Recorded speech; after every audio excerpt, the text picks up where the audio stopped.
we guide you through how to unfollow someone on TikTok.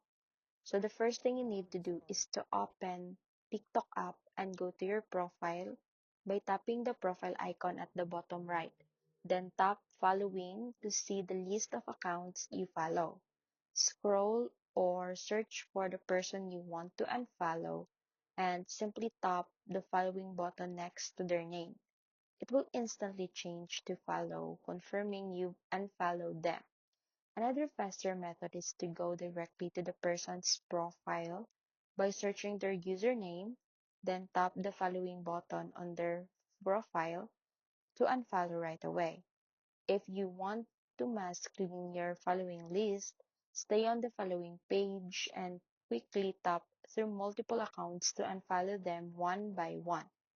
Keep in mind that TikTok won't notify users when you unfollow them, so you can manage your list privately.